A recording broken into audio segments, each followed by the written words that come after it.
ဗာတီကန်ရဲ့သတင်းရင်းမြစ်တွေအရပုပ်ရဟန်းမင်းကြီးဖရန့်စစ်ဟာသူကွယ်လွန်ချိန်မှာကိုပိုင်စည်းစိမ်အနေနဲ့ဒေါ်လာ100ခန့်ပေါ့နော်မြန်မာငွေ4သိန်းကျော်လောက်ပဲပိုင်ဆိုင်ခဲ့တယ်လို့သိရပါတယ်။သူဟာကိုပိုင်ဘဏ်အကောင့်တွေရင်းနှီးမြှုပ်နှံမှုတွေလည်းဘာတစ်ခုမှမလုပ်ထားခဲ့ပါဘူး။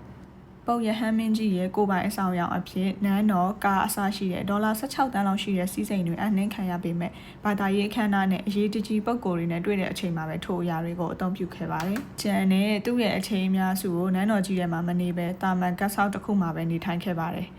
ပုပ်ရဟန်းမင်းကြီးတွေအတွက်ထုံးတမ်းအစဉ်လာအဖြစ်ရရှိတဲ့လစာတစ်လကိုဒေါ်လာ32,000နှစ်စဉ်ဆိုရင်မြန်မာငွေ3,000ကျော်လောက်ရှိတဲ့ပမာဏကိုလက်မခံပဲအဲ့ဒီငွေတွေကိုပရိုက်တာလုပ်ငန်းတွေဘာသာရေးကိစ္စတွေနဲ့မရှိစင်ရသားတွေအတွက်ပေးကမ်းလှူဒန်းခြင်းတို့မှာဒါအသုံးပြုစေခဲ့ပါတယ်။ပုပ်ရဟန်းမင်းအဖြစ်ရွေးချယ်မခံရခင်ဖះเจ้าမှာကတည်းကကိုပိုင်ဝင်ငွေကိုလက်မခံခဲ့ကြောင်းတရားဝင်သတင်းထုတ်ပြန်ခဲ့သူလည်းဖြစ်ပါတယ်။